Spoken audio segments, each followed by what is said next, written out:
Бир гана айымдардан түзүлгөн датка айымдар жамаатынын түзүлгөнүнө 4 гана жыл болсо дагы Кыргызстандын аймактарын төрө кыдырып, демилгелүү айымдар кайрымдуулук долбоорлорун ишке ашырып, айрыкча аз камсыз үй бүлөлөр, майыптыгы бар инсандардын муктаж маселелерин чечип берип келет. Өзүбүздүн мотивационный сөздөрүбүздү айтып дегендей. Ушундай традиция кылып алганбыз. Мына бүгүн да аябай сонун күн болуп атат. Ошо ифтарлык кылып, ошо оз ашарлык кылып берип атабыз. Ушундай ишкер айымдардын тобунан түзүлгөн кайрымдуулук фонд өзүбүз көбүнчөсү ошол мүмкүнчүлүгү чектелген балдарга көбүрөөк көңүл бөлөбүз. Ошондой эле ошону менен бирге мындай жалгыз бой энелерге, ушул аял затына, ушул биздин аз болсо дагы алыбыздын колубуздан келген жардамыбызды берип, Алланын ыраазычылыгы үчүн ушул жакшы маанай тартуулап келебиз. Жалпы өзү биздин Датка айымдар фондунда 100дөн ашык айым мен жардам берет элем Алланын ыраазычылыгы үчүн деп биздин жамаатка кошулгусу келсе, ар бир айым үчүн биздин эшигибиз ачык. Ыйык Рамазан айында Кыргызстандын булуң бурчундагы жарандарга майрамдык маанай тартуулаган Ооз ачар кече өткөрүлүп, ага 400дөн ашык адам катышты. Адамда bir ölü var ekan, bir ata, bir elettirmegen, bir yaşayan bir жүрөк бар ekan. Жүрөк деген ушундай нерсе, Алла Таала алып коет деп туруп адамдын жүрөгүнө бар.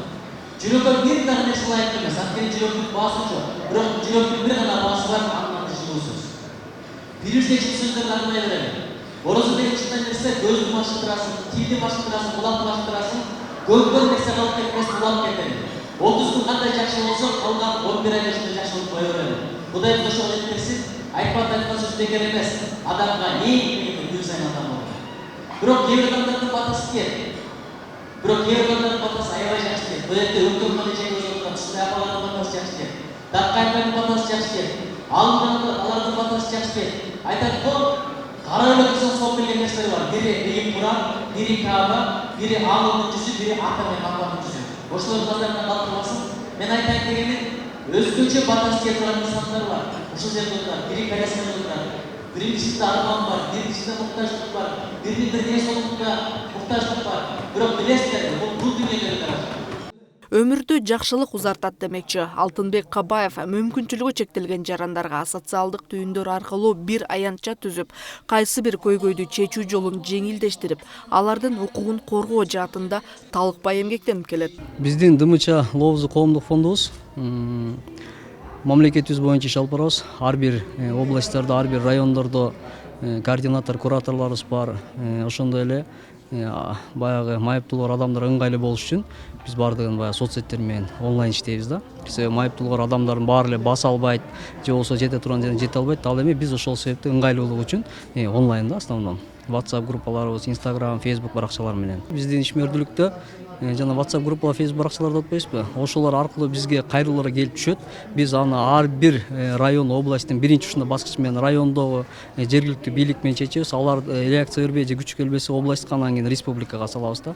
Ал республикалык деңгээлге чыгарганда биз министрлер менен, мисалы Эмгек жана социалдык коргоо министрлиги Берешендик бейишке жетелит демекчи аз өмүрдө башка бирөөлөрдүн жан дүйнөсүнө майрам тартуулоо, жардам колун сунуу эч качан жоопсуз калбайт. Айрыкча Рамазан айында жасалган жакшылык иштердин собу өзгөчө болорун айтат Кыргызстан мусулмандар дин башкармалыгынын өкүлү. Ошондой эле пайгамбар саллаллаху алейхи вассалам өзүнүн хадисинде айткан, эмне дейт? Орозо айындагы берген кайрымдуулуктар эселенип соопка жатат. Мисалы үчүн парз ибадаттарды аткарса 70 парзга барабар. Ал эми жөнөкөй эле катардагы нафил ибадаттарды жасаса, бул парздын ордуна барабар. Анан орозо айынын дагы бир өзгөчөлүгү, бул орозо туткан адамдарга ооз ачыруу дагы мындай кайрымдуулук иштерге кирет. Демек, бул Рамазан айында ошо колдон келишинче орозо битир, зекет берип, ооз ачырып, анан ушундай колунда жок, майып, ошондой бир адамдардын колун караган үй бүлөлөргө өзгөчө издеп барып болсо дагы кайрымдуулук ишке чакырып кетмекчи элек. Себеби буну менен биз бир күн болсо дагы ушундай муктаж инсандардын муктаждыгын бир күнгө чечип болсо дагы, бир жолу казанын кайнатып болсо дагы аларга кайрымдуулук иштерди жасап койсок, бул абдан орду мындай толгус мындай өтө жогорку сооп болуп эсептелет деп эсептейм. Ар бир инсан кайрымдуулук жасай алат. Кимдир бирөө материалдык жардам көрсөтсө, кимдир бирөө үчүн жакындарына жылмаюу менен кароосу дагы садака болуп эсептелет.